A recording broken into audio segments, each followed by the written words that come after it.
धम्मबुद्ध आहे. तर आज आपला विषय आहे पापी स्वतःचा शत्रू असतो. जो पापी मनुष्य असते तो स्वतःचा शत्रू असतो, बरोबर. तर हा विषय समजवण्यासाठी आजची आपली ही गोष्ट आहे महारोगी सुप्रबुद्धाची गोष्ट. एक खूप महारोगी होता, सुप्रबुद्ध त्याचं नाव होतं. त्याची आजची आपली ही गोष्ट आहे. ह्यांच्याकरिता धम्मपदामध्ये गाथा क्रमांक 66 म्हटलेली आहे. चरंती बाला दुम्मेधा अमितेने व अत्तना करोंता पापकं कम्मं यं होती कटुकफलं. ह्या गाथेचा अर्थ अशा प्रकारे आहे, ज्याचे फळ कडू असते. मनुष्याला माहिती पण राहते की हा जो फळ आहे तो कडू आहे, ठीक आहे, किंवा हा जो काम मी केला तर याच्या मला कडू फळ मिळणार, आनंद नाही मिळणार, दुःख मिळणार. आणि हा काम मी केलं तर याच्याने मला पुण्यकर्म होईल आणि याच्याने मला सुख मिळेल, असं मनुष्याला सगळं काही माहिती असते. तर ज्याचे फळ कडू असते असे पाप कर्म करताना मूर्ख दुर्बुद्धी लोक स्वतःचे शत्रू असल्यासारखे आचरण करीत असतात.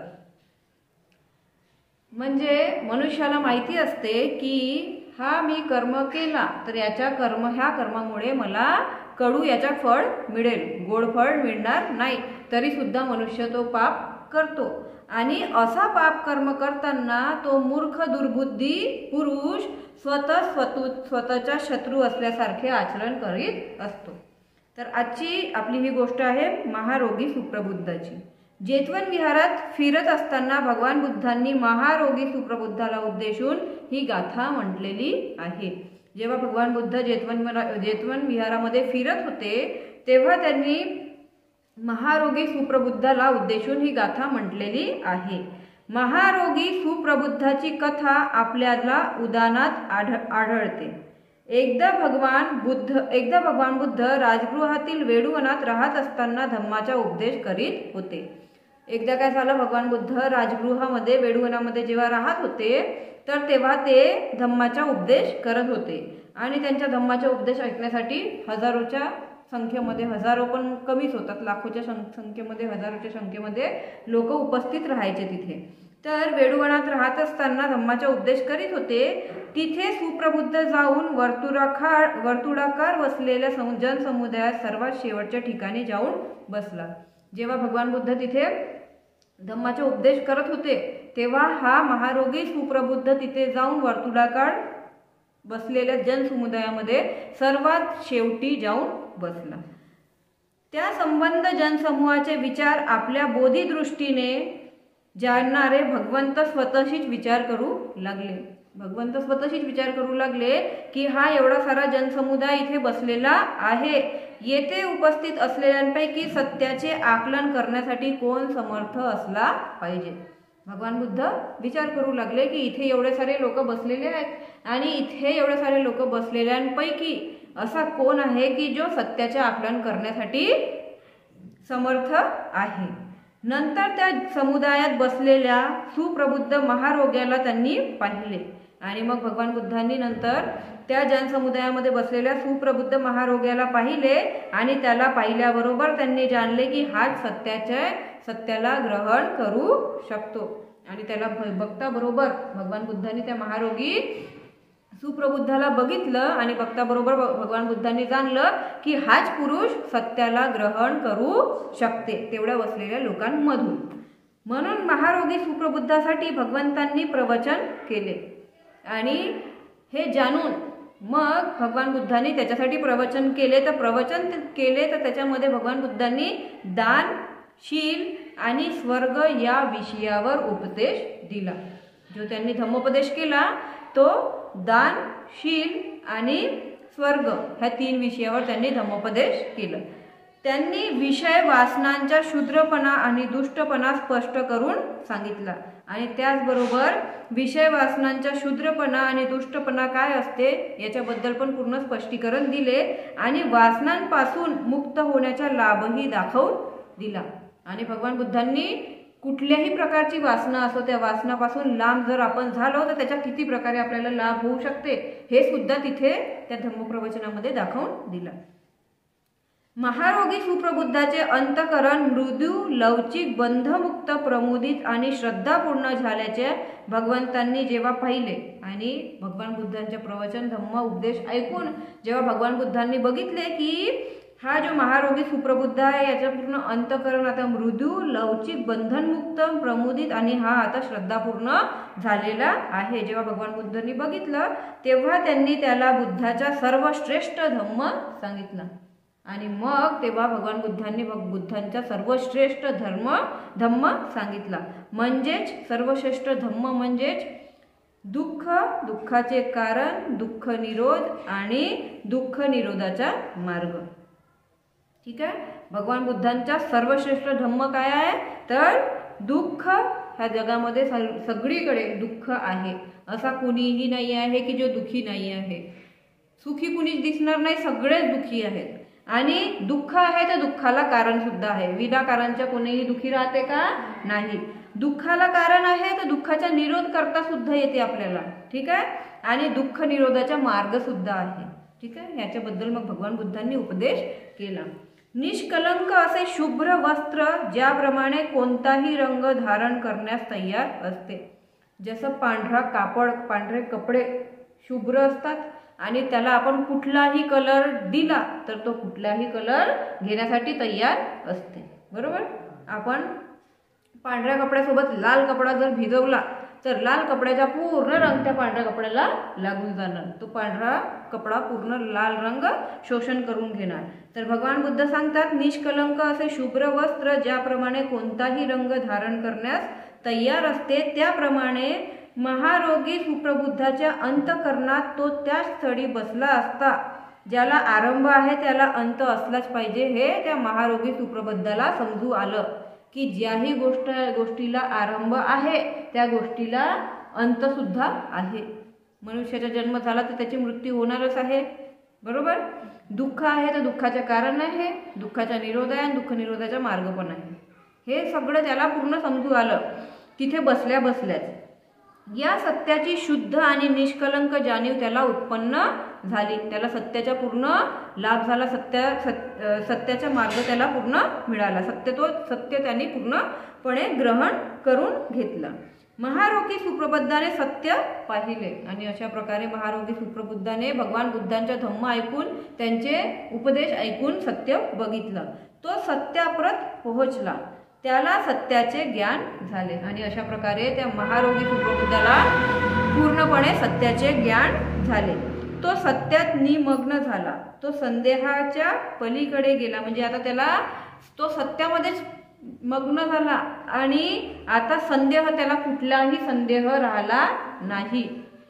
संदेह मुक्त झाला आणि भगवंतांचा धम्म ऐकता ऐकताच तो श्रोतापन्न झाला. सगळ्या संदेहापासून तो मुक्त झाला आणि भगवान बुद्धांचा धम्म ऐकता ऐकताच तो श्रोतापन्न अवस्थेला प्राप्त झाला. जी निर्वाणाची पहिली अवस्था आहे, श्रोतापन्न अवस्था, त्याला तो प्राप्त झाला. त्याला घडलेला साक्षात्कार भगवंतांना सांगण्यासाठी त्यांच्याकडे जायची इच्छा त्याची इच्छा झाली आणि त्याला जो सत्याचा लाभ घडला, सत्याचा साक्षात्कार झाला तर त्याच्या मनामध्ये असं उत्पन्न झाला की मला जो सत्याचा लाभ घडला तो मी आता भगवान बुद्धाकडे जाऊन सांगायला पाहिजे. परंतु गर्दीमुळे तो त्यांच्याकडे काही जाऊ शकला नाही. तिथे पुष्कळ गर्दी होती आणि त्या गर्दीमुळे तो भगवान बुद्धांकडे जाऊ शकला नाही. मग तो वाट बघू लागला की गर्दी कधी कमी होणार आणि जशीच गर्दी कमी होईल तसं मग मी भगवान बुद्धाकडे जाणार आणि मला जो सत्याचा लाभ घडलेला आहे तो मी भगवान बुद्धाला जाऊन सांगणार. गर्दी कमी झाल्यानंतर तो विहारात बुद्धांकडे जाऊ लागला आणि जशीच त्यांनी बघितली की आता गर्दी कमी झालेली आहे तर गर्दी कमी झाल्यावर तो मग बुद्धांकडे जाऊ लागला. त्यावेळी देवांचा राजा इंद्र स्वतःच विचार करू लागला आणि जेव्हा तो बुद्धांकडे जाऊ लागला महारोगी सुप्रबुद्ध भगवान बुद्धांना सांगण्यासाठी की मला सत्याचा आता साक्षात्कार झालेला आहे तर जो राजा होता, देवांचा राजा इंद्र स्वतःच विचार करू लागला हा पलीकडील महारोगी सुप्रबुद्ध भगवंतांचा धम्म ऐकताना झालेला साक्षात्कार सांगण्यासाठी बुद्धांकडे जात आहे. आणि तो इंद्रदेवता विचार करू लागला की याला जो सत्याचा साक्षात्कार झालेला आहे तो सांगण्याकरिता बुद्धांकडे जात आहे. तेव्हा आता आपण याची परीक्षा घेऊया आणि आता आपण याची परीक्षा घेऊया. इंद्र त्याच्या जवळ जाऊन व हवेतच स्वतःला सावरत म्हणाला, सुप्रबुद्ध तू गरीब माणूस आहेस. इंद्र हवेत सावरत आपल्याला सावरत म्हणाला त्या सुप्रबुद्धाला, सुप्रबुद्धा तू गरीब माणूस आहेस. तुझ्या ह्या दैन्यावस्थेमुळे तू दयेस पात्र आहेस. तू गरीब आहेस आणि तुझ्या ह्या तुझी जी अवस्था आहे त्याच्यामुळे तू दयास पात्र आहे. तुझी अशी अवस्था बघून कुणालाही तुझी दया येणार. तुझी जर इच्छा असेल तर मी तुला भरपूर धनसंपत्ती देणार. आणि जर तुझी अशी इच्छा असेल की मला धनसंपत्ती पाहिजे तर मी तुला भरपूर धनसंपत्ती देईल. हे बुद्ध खरोखरचे बुद्ध नाहीत. असं बोलून ते जे इंद्रदेवता होते ते महारोगी सुप्रबुद्धाला म्हणू लागले की हे जे बुद्ध तू बघत आहेस हे खरोखरचे बुद्ध नाही आहेत. त्यांची शिकवण ही धम्म नाही आहे आणि त्यांचा संघ हा संघच नाही आहे. हे बुद्ध खरोखरचे बुद्ध नाही आहेत. त्यांचा धम्म हा धम्म नाही आहे आणि त्यांचा हा जो संघ आहे हा खरोखरचा संघ नाही आहे. माझ्याकडे बुद्ध आहेत. तो इंद्रदेवता त्या महारोगी सुप्रबुद्धाला म्हणू लागला की माझ्याकडे बुद्ध आहे, धम्मही आहे आणि संघही आहे. सुप्रबुद्धाने त्याला विचारले तू कोण आहेस. सुप्रबुद्ध जो महारोगी होता त्याने त्याला विचारले की तू कोण आहेस. त्यावर त्याला आवाज आला मी इंद्र आहे. त्यावर तो इंद्र सांगतो त्याला की मी इंद्र आहे. सुप्रबुद्ध म्हणाला तू मूर्ख आणि निर्लज्ज आहेस. आणि तो सुप्रबुद्ध त्या इंद्रदेवताला म्हणतो तू मूर्ख आणि निर्लज्ज आहेस. तू माझ्याशी बोलण्याच्या लायकीचा नाहीस. तू मूर्ख आणि निर्लज्ज आहेस आणि त्याचबरोबर तू माझ्याशी बोलण्याच्या लायकीचा सुद्धा नाहीस. तू मला म्हणतोस की मी गरीब आणि पीडित आहे. तो महारोगी सुप्रबुद्ध त्या इंद्रदेवताला म्हणतो की तू मला म्हणतोस की मी गरीब आणि पीडित आहे, उलट मला सुखाचे धन भरपूर मिळालेले आहे.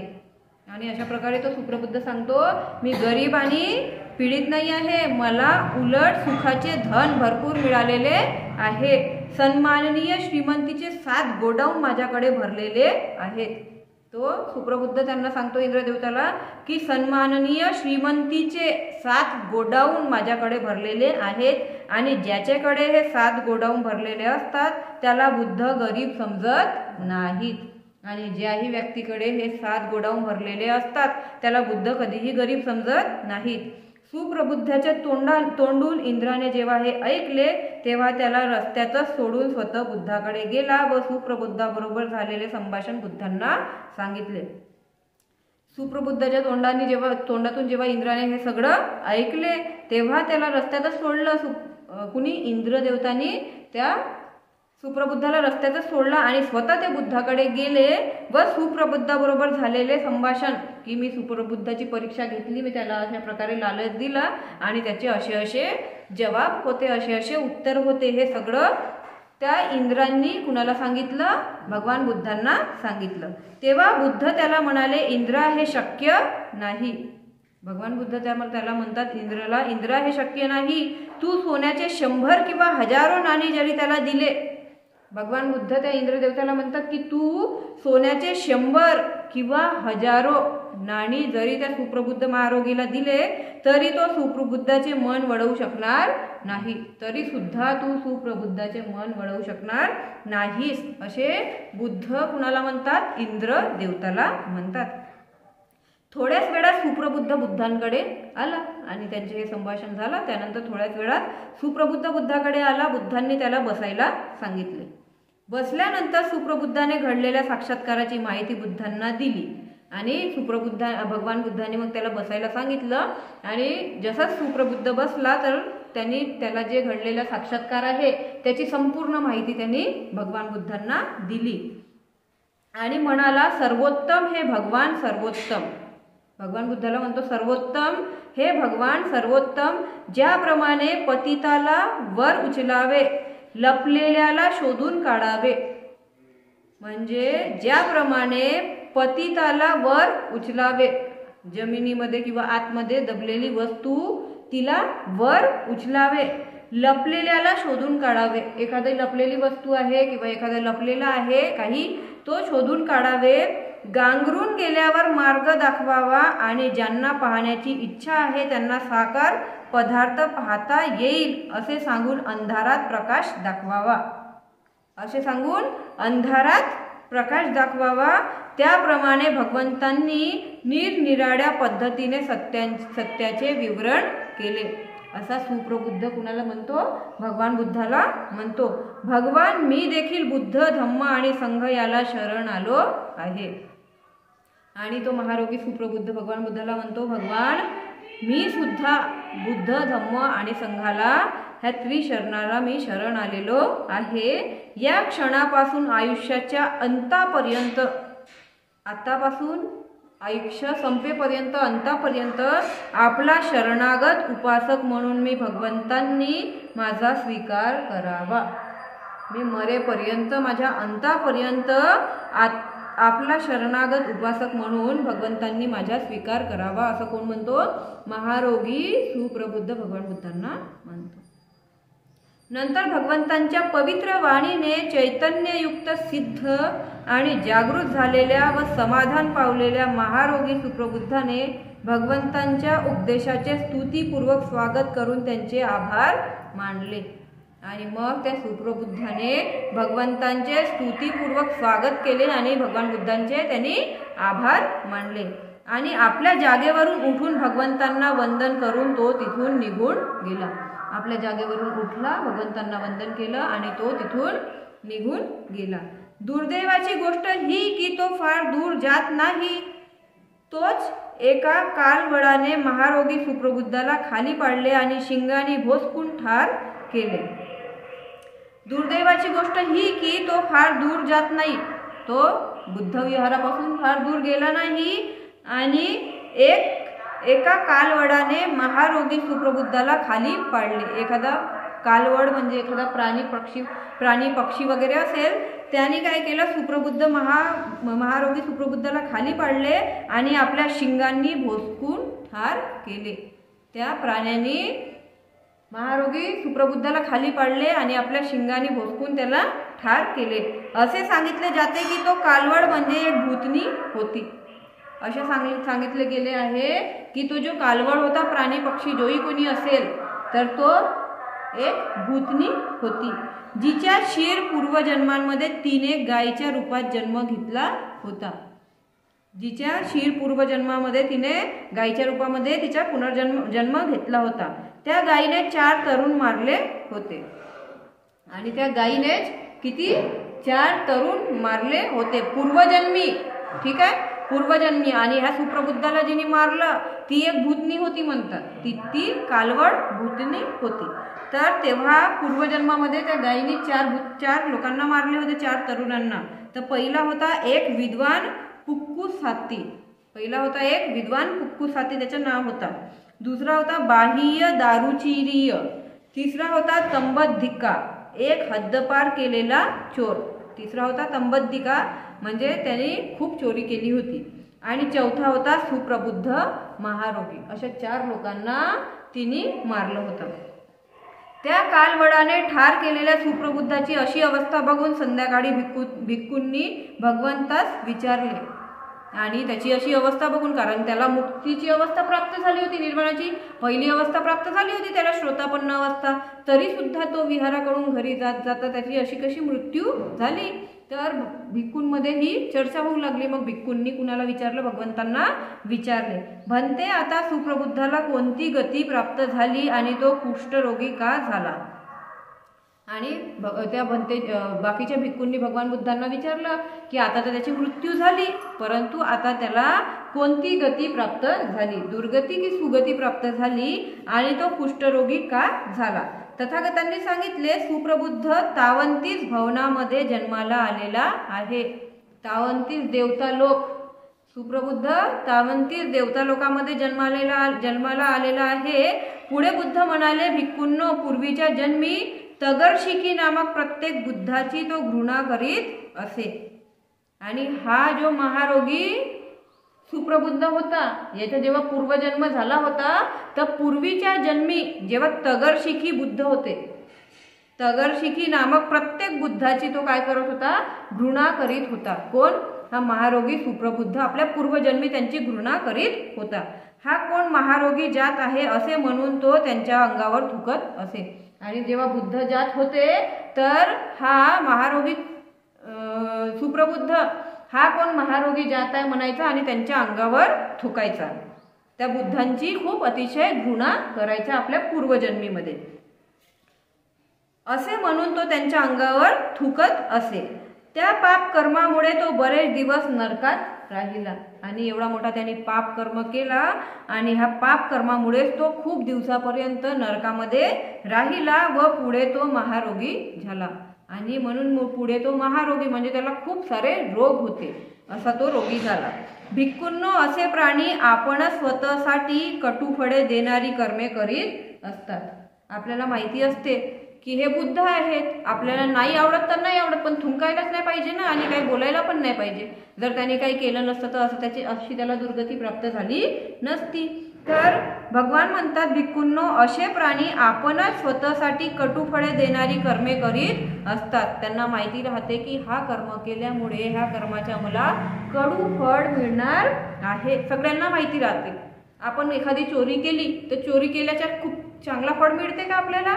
नाही. तात्पुरतं आपल्याला खूप खुशी वाटते की मी चोरी केली, माझ्याजवळ पैसा आला, बरोबर. परंतु आपल्याला कुणी विचारलं की कुणी चोरी केली तर आपण समोरून जाऊन म्हणणार का की मी चोरी केली म्हणून? असा कुणीही कबूल करत नाही, कारण माहिती आहे की लोक, आपण असं सांगू तर लोक आपली घृणा करतील, बरोबर आहे. तर आपल्याला माहिती आहे की हा कर्म केल्यामुळे आपल्याला कटू फळ मिळेल. याच्या हा कडू फळ देणारा कर्म आहे. तरी सुद्धा तो स्वतः तो कर्म वारंवार करतो आणि ज्याच्यामुळे तो स्वतःच्या शत्रू बनत जातो. ठीक आहे. अज्ञ मूर्ख जण असे वागतात की त्यांनाच ते दुःखदायक ठरते. त्यांचे पापयुक्त कर्म कटू फळांची निर्मिती करीत असतात व ते स्वतः शत्रू बनतात. अशा प्रकारे त्यांना माहिती असते की आपण हा कर्म केला तर ह्या कर्माच्या फळ आपल्याला कडू फळ मिळणार आहे, तरी सुद्धा ते वारंवार तोच कर्म करीत राहतात आणि अशा प्रकारे मग ते स्वतःचे शत्रू बनत जातात. म्हणून अशा प्रकारे पाप कर्म कडू फळ देणारे कर्म करूच नये, जेणेकरून आपणच आपले शत्रू बनले नाही पाहिजे, तर आपणच आपले मित्र बनले पाहिजे. म्हणून आपल्याला पुण्य कर्म, कुशल कर्म करायला पाहिजे की जो कर्म आपण करू की जेणेकरून त्या कर्माचं आपल्याला गोड फळ मिळणार, बरोबर आहे. आनंद मिळेल, गोड फळ मिळेल आणि समाधानी आपण राहू. अशा प्रकारे आपल्याला आपल्या जीवनामध्ये कुशल कर्म, चांगले कर्म, पुण्य कर्म करत असायला पाहिजे. आणि आजचा आपला हा विषय होता पापी स्वतःचाच शत्रू असते आणि गोष्ट होती महारोगी सुप्रबुद्धाची गोष्ट. साधू साधू साधू.